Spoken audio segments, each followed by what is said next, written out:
I suppose one thing in their favour, though, they haven't played for a fortnight. Oh, goal! Magesi, they lead! Abrams from the corner.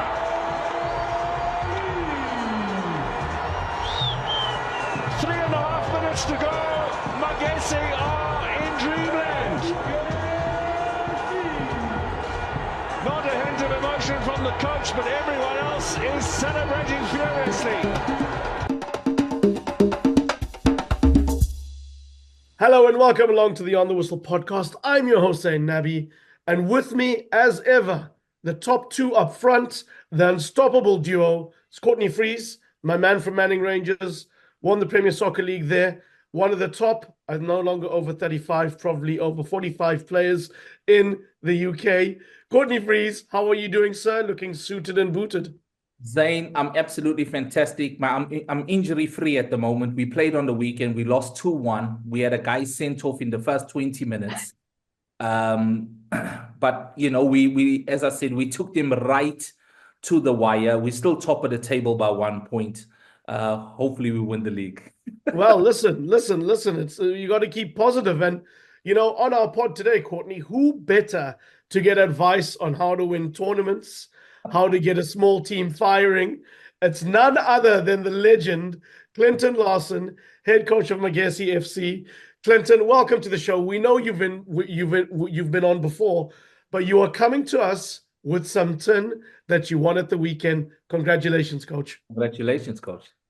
Thank you so much. Hi, Zayn. Hi, Courtney. Great being with you guys. Yeah, it's great times, you know, at our club. You know, an unbelievable fairy tale story. I was just saying earlier that, you know, it just reminds me of watching Leicester a few years ago win the English Premiership.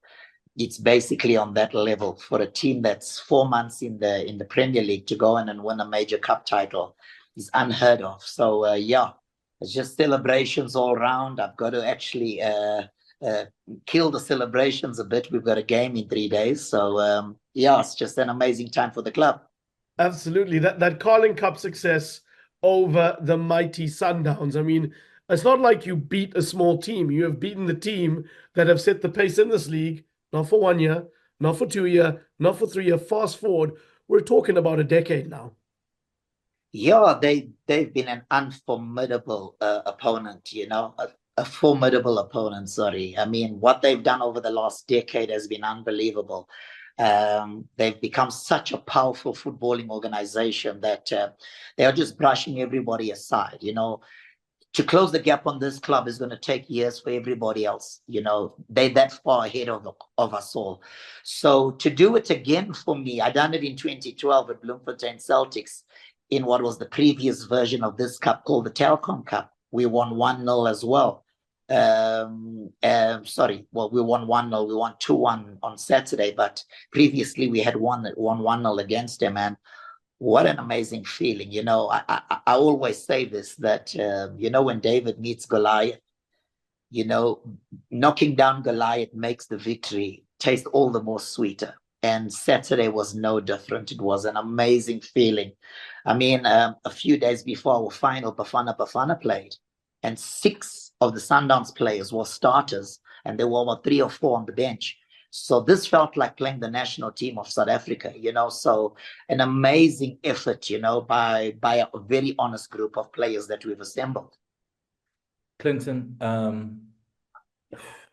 what a magnificent win, and for yourself as well and the players, absolutely fantastic. Just put us in the camp a few days before, your thoughts, your planning. What did you put in place in order to overcome this monumental hurdle in front of you, which is Sundowns FC?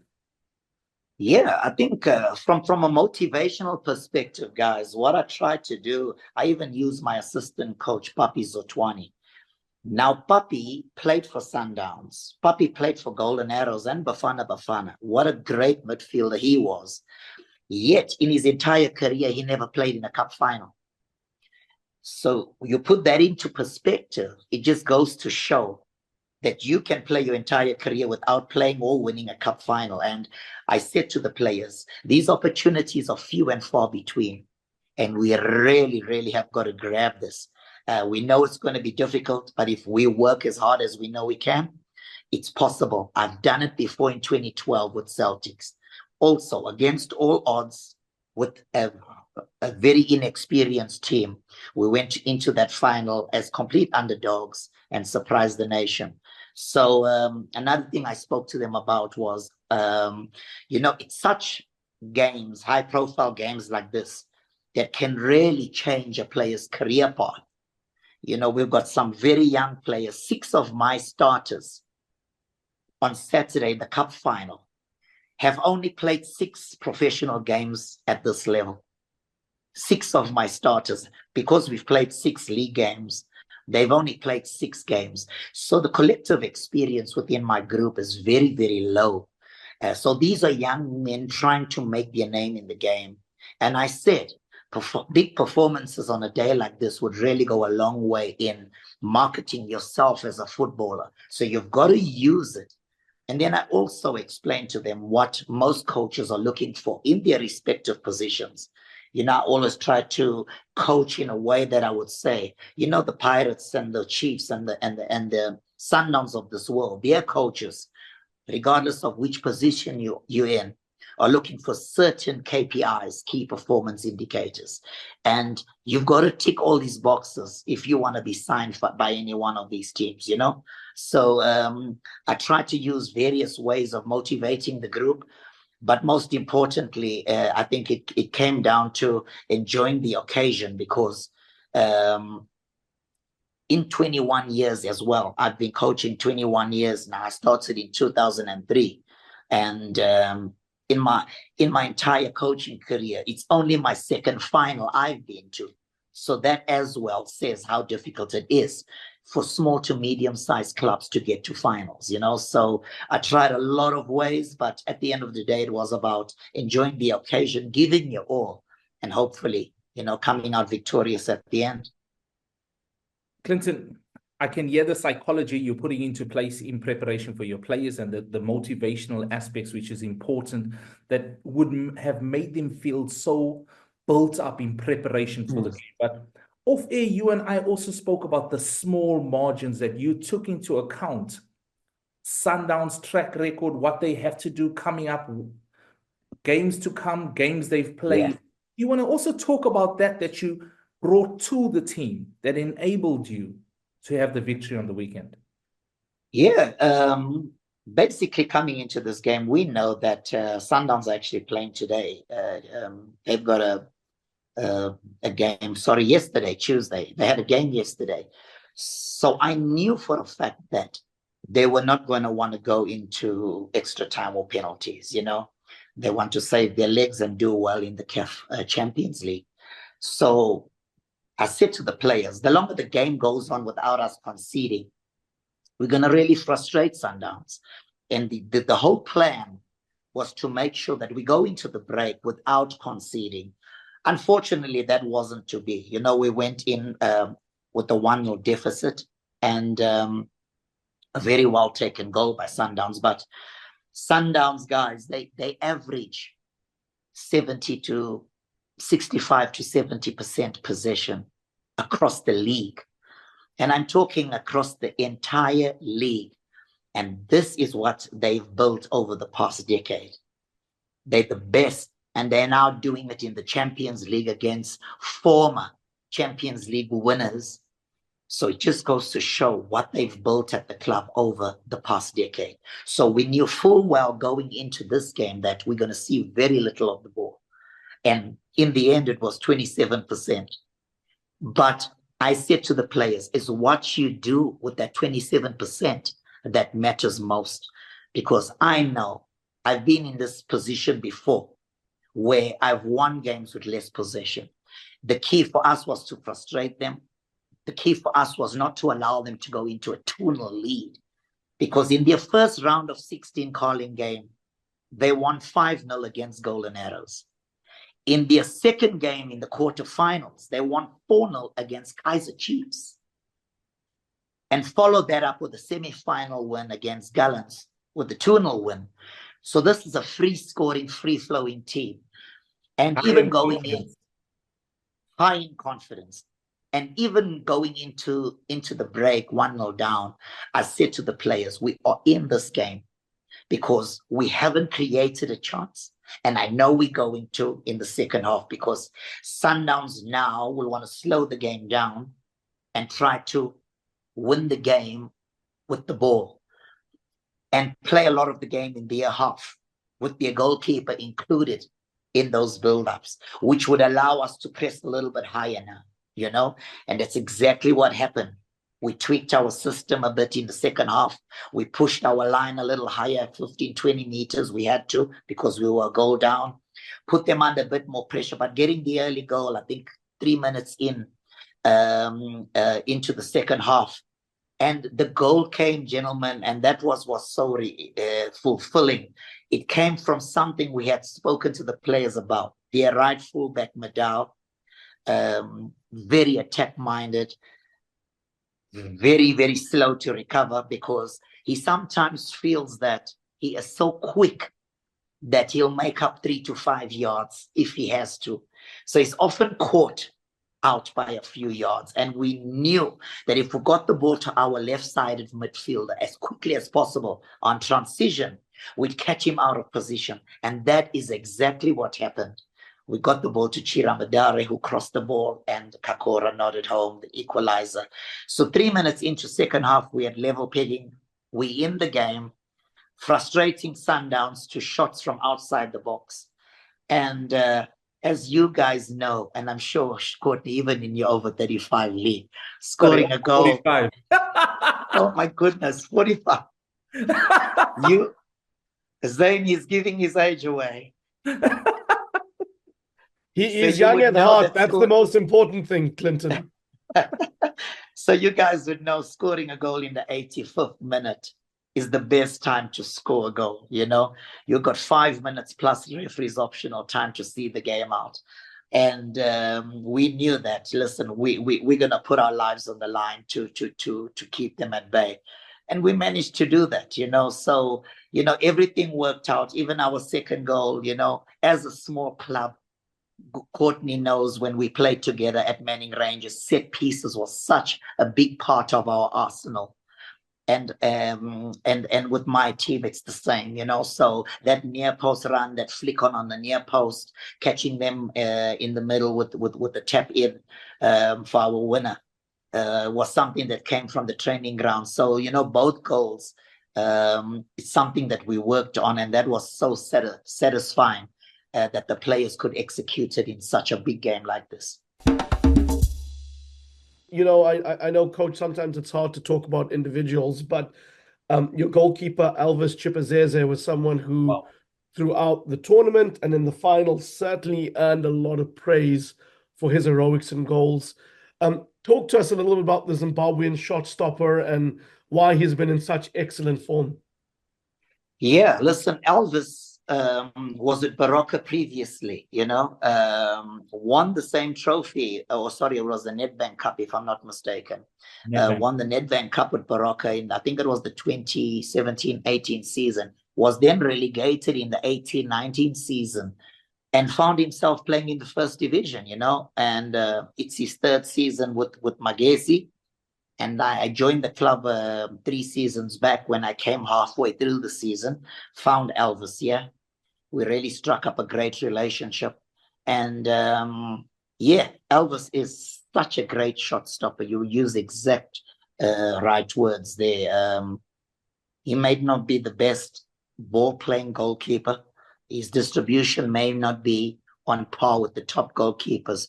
But when it comes to his reflexes and his shot stopping, he's at the top. Amazing reflexes, very, very agile. And yeah, there's even talks now of the Zimbabwean national team calling him up based on his performances. But he's looked sharp from pre-season. You know, he's got a great young goalkeeper coach that I found in the amateur ranks. He's from the DRC, Fiston Kabwanga. He's only 35 years old, but what an amazing, talented goalkeeper coach. And he's been doing a great job with Elvis. Yeah, so, long may it continue. We got 12 clean sheets in the NFD last season out of 30 games, and that allowed us, to go on and win the league. So hopefully we'll see a lot more clean sheets of Elvis as well this season. Clinton, what I don't want people to do is look at Saturday's results and think, Magesi were lucky. I don't want that. And that is wrong, because if anybody's been following Magesi like I have been at the beginning of the season, which has really shocked me, some of your results away from home, at home, which include the Pirates results, I'm just picking up one, TS Galaxy, Lamontville Golden Arrows, Kaizer Chiefs, adding Sundowns into it, adding Cape Town City into it. Your team, and we'd use the word novices in the PSL, let's be honest, have put up some fantastic results. Let's not forget being 3-0 up against Orlando Pirates. I remember when the scores were coming through, I was looking, something must be wrong here. Pirates are tipped for the league. They had gone into Europe to prepare for the league, beat Seville in Europe, and are losing 3-0 to Magesi. I just don't want people not to give you the credit. How have you created this steel mentality with this team?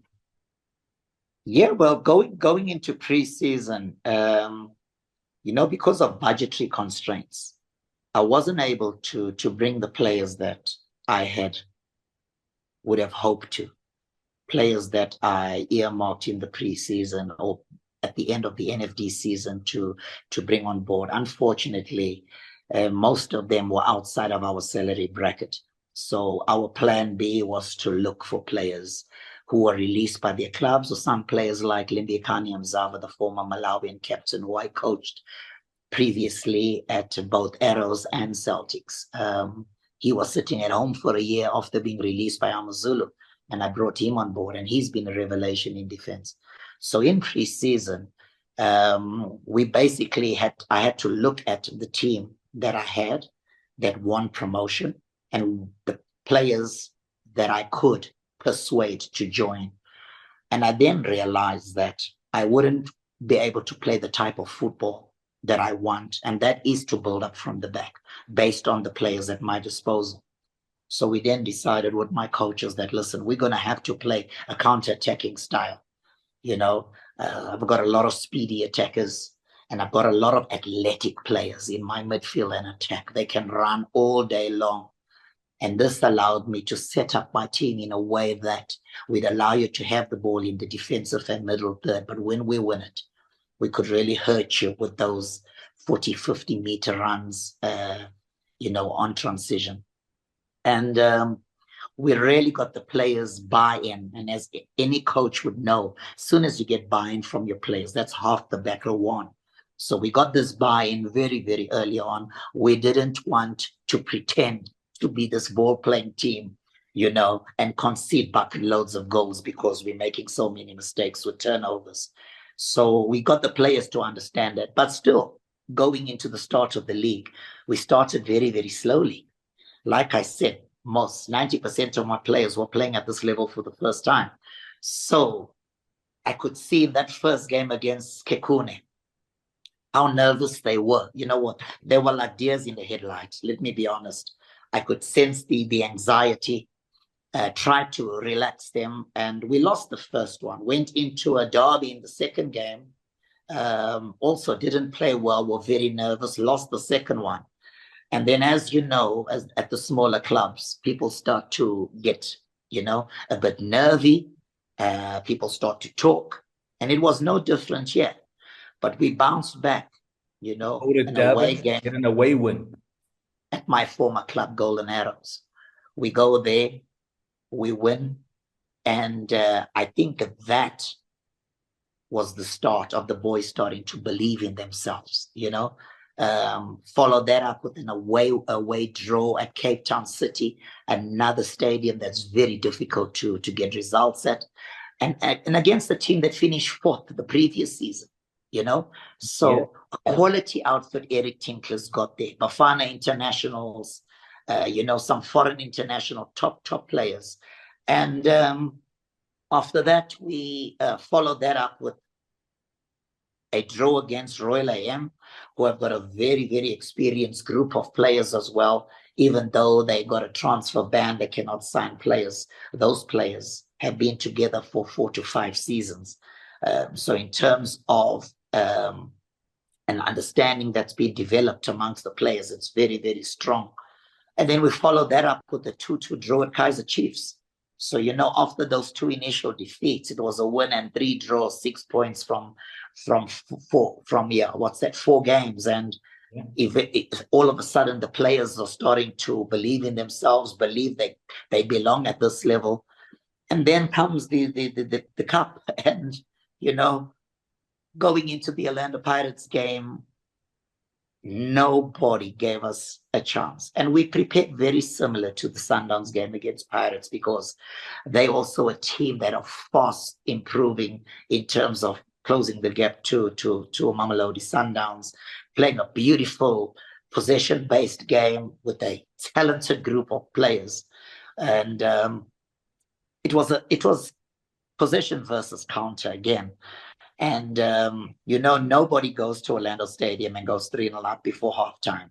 And we really stunned them with, like I said, our counter-attacking was exceptional. And we caught them by surprise, went 3-0 up. And in the second half, we knew they're going to come at us, And, this is where our naivety as a young, inexperienced group came in. Coaches talk about game management, time management, and this is where we fell short as a team. And I wasn't surprised, because a lot of the boys are highly inexperienced at this level. So Pirates came back strong, but we kept them out in the end, 1-3-2, and then first away game, second away game, we go away to TS Galaxy, another difficult team. They had finished 5th the previous season, so a top team, their coach, the Serbian Sead Ramovic, what a great coach. And really got the team playing a beautiful brand of football. We beat them, and then Richards Bay in the semis, And I always felt going into the Richards Bay game that, listen, this is a team that's not too far off us in terms of quality of playing personnel. And we had a big, big chance to get this result. And, we eventually won that one too and found ourselves in the final. So we're putting this monumental run together that you are taking down teams that are well established with really good international players. Looking at your team is a novice at this point, but how has management been supporting you with your team to make these large strides that you're currently doing? Yeah, listen, like I keep saying, we don't have a sponsor, number one. So it's very, very difficult. We're working on a small budget. Hence, I said we had to bring in players that fit, the budget cap that we've got at our club. So unfortunately, this probably will be prevalent moving forward with the club.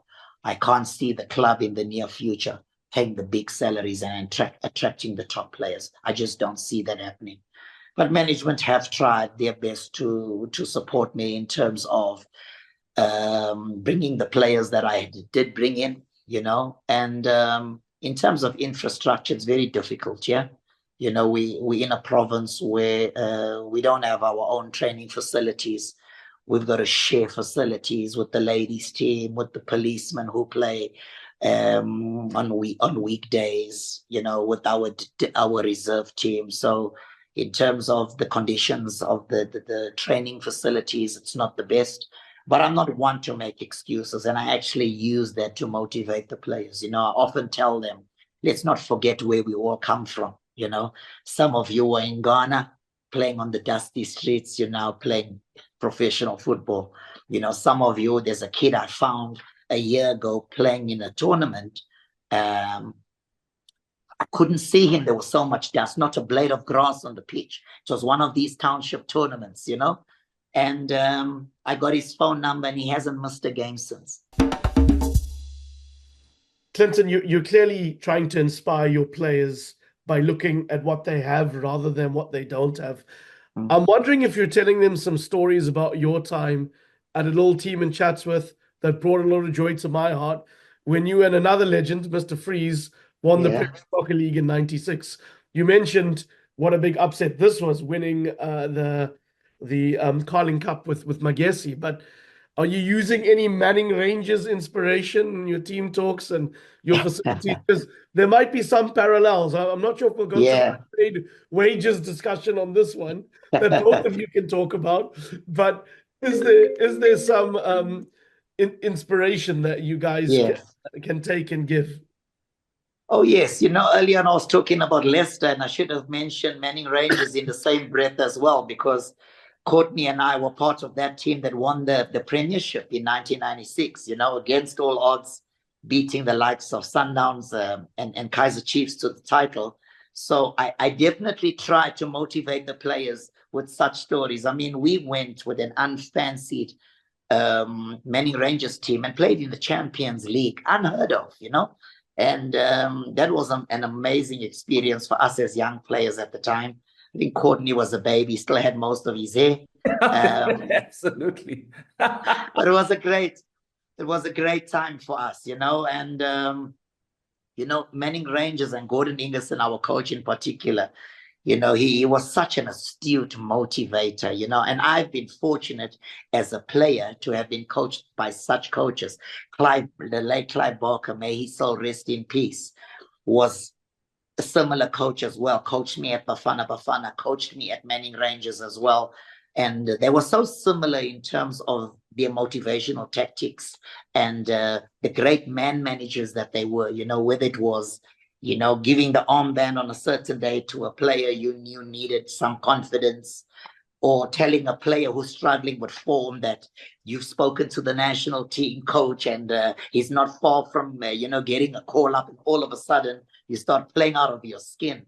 You know, they had all these tricks of the trade that they used. They were masters at it, both Gordon and Clive Barker, and they really made you feel special as a player. So I do try to tap into some of that with my group of players as well. Clinton, I just want to remind you about a fixture that we played in at Loftus Versfeld against Sundowns. We travel away, it's a Sunday. We go and play Sundowns and we win 1-0. Sundowns had just signed Kenny Niemack. We go now. Sundowns are most fashionable ball-playing team. You were talking about 27% possession earlier on. That was us at Manning Rangers. Yes. Away with a 1-0 victory. I can still remember the game, and I think to yourself, you know, as you talk about being astute as a manager, working to your strengths, you know, it's just so nice to hear how you are using the team in their best interest to get such good results. Yeah, and I keep saying to people that I'm not blessed at this club with the most technical of players, you know, but what I'm very blessed with is to have such an honest, committed group of players. And that is what's allowed us to be competitive. You know, I've got amazing athletes in my team. You know, I would say my front 5 players is my striker, my number 10, the 2 attacking central midfielders. Amazing legs on them. You know, they just run all day long. Such good athletes. And that allows us to be competitive both defensively and offensively, you know. So I'm lucky in that regard to have such players that can really do it for 90 minutes. But on the other hand, I would love as a coach to have more technically gifted players to play a better brand of football. But like I said, you know, I've got to try and work with what I've got as best I can. And I'm fortunate, like I said earlier on, that I got the buy-in from the players. And for me, that's made my job a lot easier. So what is your target next now? You've already pushed boulders aside in terms of results. What is your target for Magesi? Well, I basically said this in pre-season at a press conference when they asked us, like, you know, what is your mandate from your chairman? I said, well, I don't know what my chairman's mandate is, because, you know, at every club, different people, one would want a league, One person would want top 8, one person would want top 4. It would change from person to person. But I was very, very honest from the beginning. And I said, for me and my experience in this league and knowing the level of competition we're at, as a newly promoted team, survival is all we should be focusing on. You know, I was not taking pressure away from myself, which a lot of people may think, but I was being very, very realistic, because last season, the newly promoted Cape Town Spurs suffered 10 straight defeats at the beginning of the season and were eventually relegated. So I did not want us to suffer the same fate. So for me, what's important is to get to 30 points, which is about the safety mark in the Betway Premiership. So if we can get to 30 points as quickly as possible, we can then readjust our targets, you know. But for me, I said it in the pre-season press conference, survival and a good cup run. So we've ticked one box. And now it's up to us to get another 24 points from 24 remaining games. You've beaten Sundowns.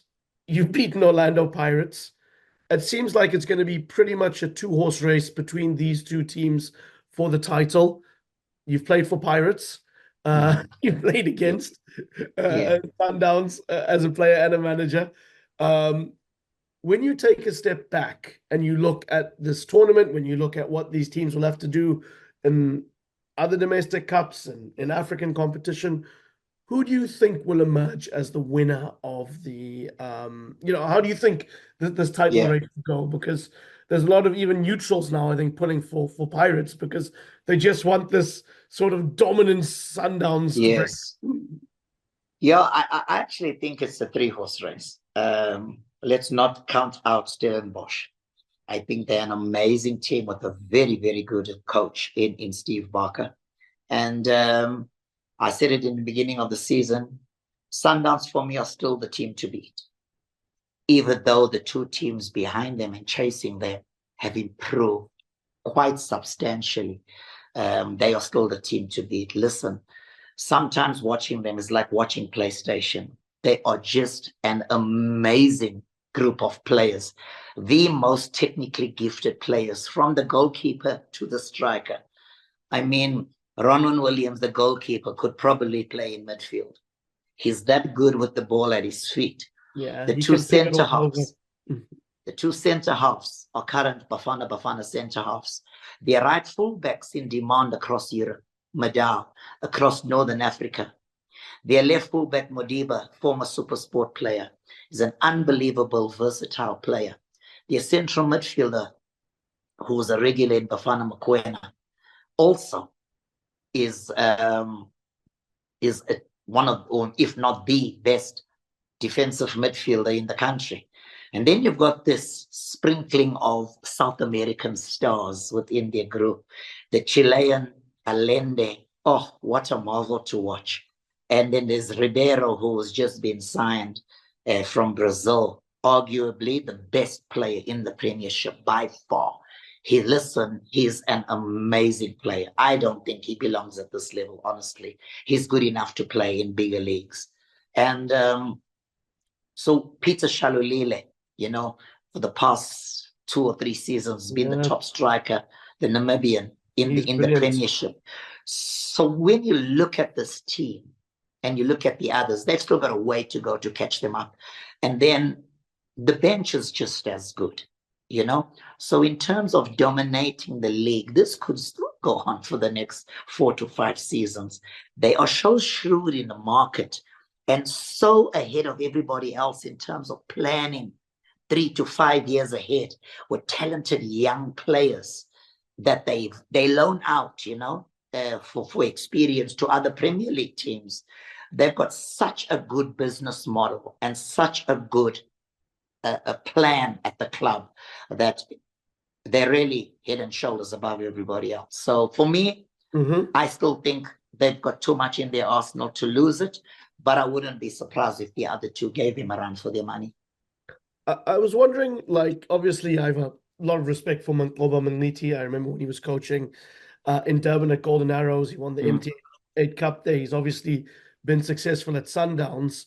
But how much do you think the club missed someone like Rulani Mokoena, who has obviously gone to coach in North Africa? Listen, I think Mangoba's brought something different. You know, Rulani was, I would say, you know, infatuated in a sense with possession. You know, there were times where they really struggled to break teams down just because of that obsession with possession. They would then struggle to, but still found a way to win games, you know, but played beautiful possession football. They were the Man City of South African Premier League.